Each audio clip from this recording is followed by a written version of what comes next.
If you're looking for a midfielder that is not owned by a lot of people, bangs goals, gets assists, and plays really, really well, then he is your man. Get him in your team now. Yo, listen up, Rue is stepping up the game. Where fantasy Premier League runs in his veins. From transfers to captains, he's always on top. Guiding you through every game week non-stop. They say Rue got that Salah flow. Welcome to the channel, enjoy the show. Wild cards, free hits with so much vibe. If you're hunting for success, then make sure you subscribe. Good day, mate. Welcome back to the channel. My name's FPL Root, and welcome back to another FPL video. So in today's video, we're going to be looking at differential midfielders. So any midfielder that is under 10% owned. And we're going to be going through what players are the highest in terms of expected points for the first 3 game weeks. Make sure you do subscribe to the channel if you haven't already, and smash a like on this video, as it really does help out the channel. So first of all, we'll go top of the list. So 15.6 points projected over the first 3 game weeks of the season is Super Jackie Grealish, 7.5 million, 8% owned. He does have a really, really good start, as do Man City, and that is why 3 Man City players are on this list. We'll probably disregard the other 2 though, but we'll talk about them together just to give a bit of clarity, as they are going to have the same fixtures. So Burnley away, and Newcastle at home, and Sheffield United away. 2 newly promoted sides in the first 3 game weeks is unbelievable, and they're the best team in the league. So really good start for Man City. We'll talk about Grealish first of all, as he is the highest in terms of projected points. So most of us, I'd say, or at least a lot of us, had Grealish towards the end of last season. And yes, he wasn't great, but he did have some performances and got, I think, a double figure, double digit return once. So for me though, I don't like Jack Grealish. Yes, he can be a good option, and he probably one of the most nailed options in Man City's midfield. But for me, he just doesn't score enough or assist enough. I'm not saying he's not a bad player, but for me, I just want players that score and assist. I don't really care about anything else, to be honest, in terms of FPL. So for me, 7.5 million, I think there are better options out there. You could go for someone like Maddison, who's 7.5 million, who will be on set pieces, corners, etc. for Spurs, feeding Harry Kane. You could even go for someone like Mbeumo from Brentford, who's 6.5 million. Yes, we do want to be looking at differentials. So for that reason, you might not be wanting to go for the players I've just said, but I even think there's better players on this list who are under 10% owned that you could go for.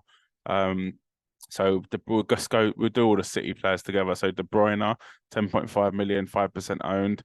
For me, I'd stay away from him. He does have an injury, and for me, it's not worth risking it. 10.5 million. I think your money's better spent elsewhere.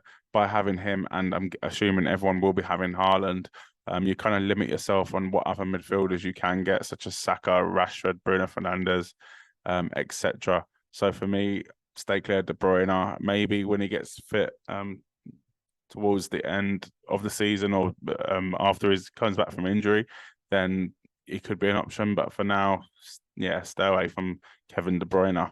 Mahrez is another player that, on form, on his day, he can be a really, really good FPL option. He's 1.5% owned and 7.5 million. But for me, it looks like he's going to be moving on. He could potentially be going to Saudi Arabia if he isn't already gone by the time this video comes out. So yeah, stay clear of De Bruyne and Mahrez and Grealish if you really do want one. But for me, I'd rather Foden at the same price and for the same team.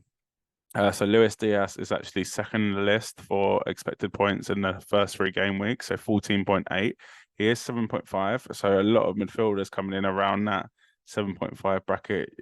So you've got Foden, Grealish, you've got Maddison. So it is a price point. So if one of them doesn't work out, you could always switch it to another one. So yeah, 6.2%. Ownership, which is nothing at all, and for that price, I actually do like Luis Diaz. I don't think his returns are that good though. I don't see him as a guy that's going to be scoring loads of goals or assists.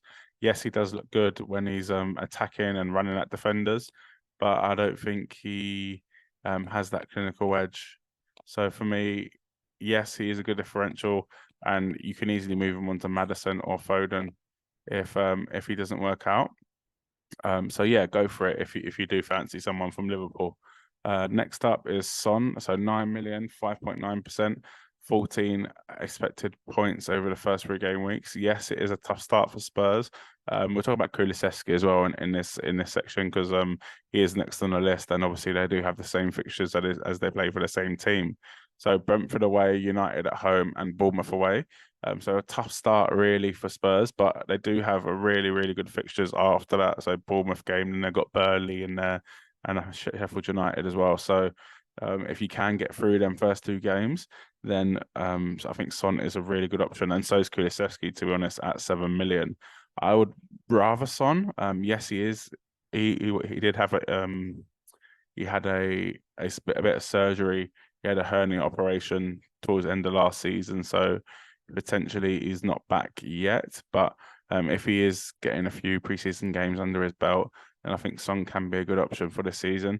We've already seen in preseason how attacking Ange Postecoglou's Spurs is going to be. Obviously, maybe stay clear of the defenders, but in terms of the attackers, I think Spurs are going to be FPL options all over the pit, all over, apart from obviously the defence, because they are leaking goals. So the forwards and midfielders definitely looking at some Spurs options.